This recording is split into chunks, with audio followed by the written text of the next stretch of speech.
In Vivo, In Vitro, and In Silico, which are the three big Latin derived terms that describes where scientific experiment take place, specifically for biology research. In vivo means within the living, which talks about experiment performed within a living being. That's where you hear the words like lab rats, within an animal or a plant. In vitro talks about experiment performed in a glass. Within the lab, you see your scientists putting pipettes, test tubes, those fancy stuff. So vitro is Latin for glass, and in silico, which are experiment performed on models on a computer. Silico is not really a Latin word. It's kind of like a play on a mashup because in vivo and in vitro existed before. Then this Latin guy, Pedro, in 1989 came up with in silico, which just to say silicon chips. Silicon chips are the foundation for computing. So in silico means the experiments you run in the computer using softwares.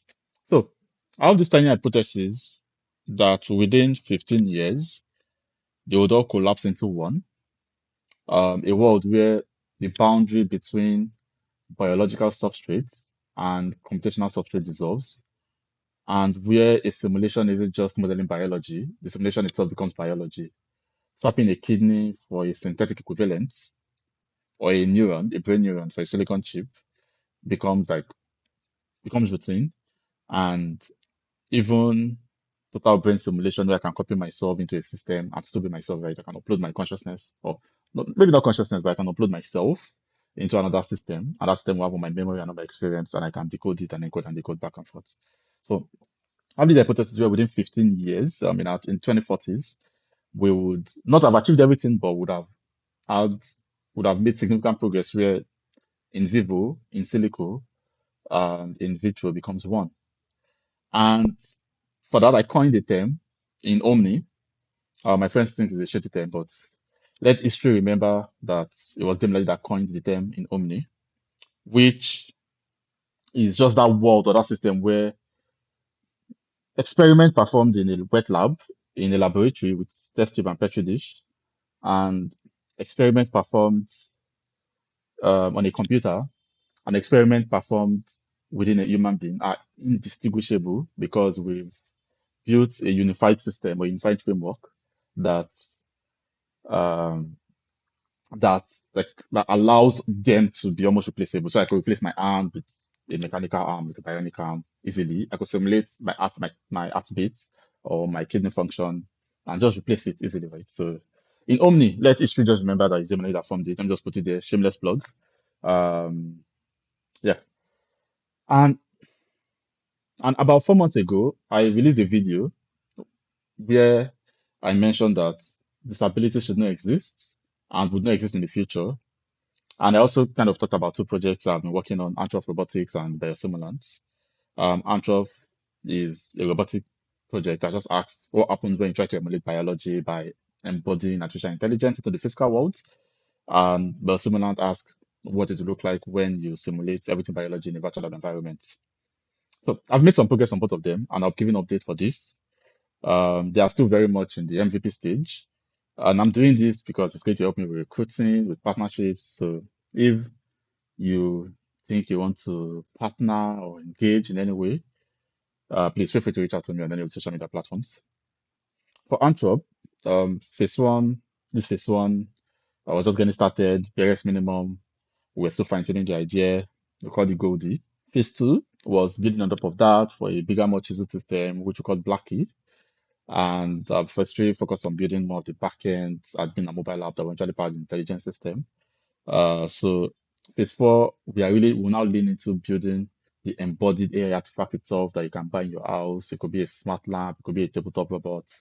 That's for Antroph. And then Biosimulant, which is still very much in the MVP stage. Basically, Biosimulant allows you to simulate everything biology. So with Biosimulant, it will allow you to just plug in mechanistic models, AI models, and just simulate everything in the workflow, compressive workflow. This is a quick demo. I'll show you a quick demo of it in a minute for you to just see what it is and how it works, what it looks like. So I have it open. Let me just show you a quick run of it in action. So I can create a lab or imports, but I'll use an existing lab I've run. Started the simulation. You can see it here. This is a model. I can set the parameter, division samples, recycling steps, sampling steps. This is currently a model that you give it a protein and give it a ligand, and it tells you if they can bond and gives you some probability of how well they bond. So this has been run already.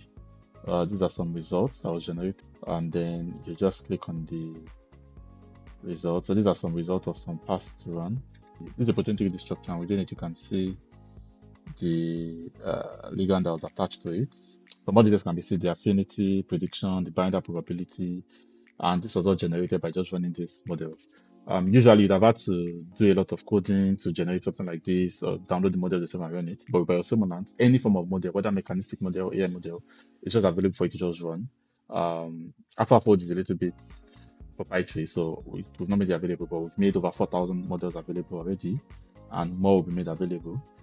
Um, if this is a lab, I can add more models to this environment by just clicking on add, and I get a list of models that I can just select from and add to the environment. But it downloads it and makes it available here.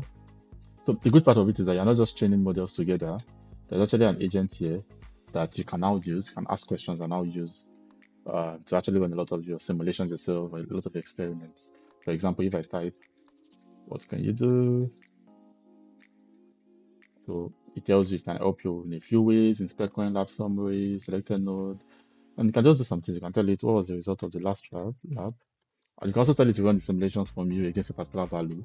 And this is particularly useful in things like drug discovery, where a big amount of work is in repeating the cycles and trying to check a lot of drug against organisms, seeing if the protein binds with the drug. If it doesn't bind, you try another protein molecules, and you just keep doing a lot of experiment. This one, with the agent here, everything just happens for you automatically. So you can see the last run completed successfully on remote, key results for post affinity.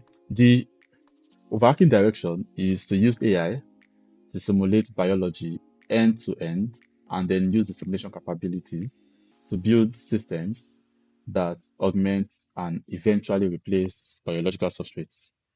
Right? Pretty much the high level. This I'm talking about the two projects. Like I said, this hopefully helps with some form of recruiting and partnership. So this I'm talking about the two projects. So that's it. That's what I've been up to in the past 12, 15 weeks. When there is update, I'll show you more. And I've done a lot more videos on Biosimulant where I actually just show certain models simulated in action and see how it comes out.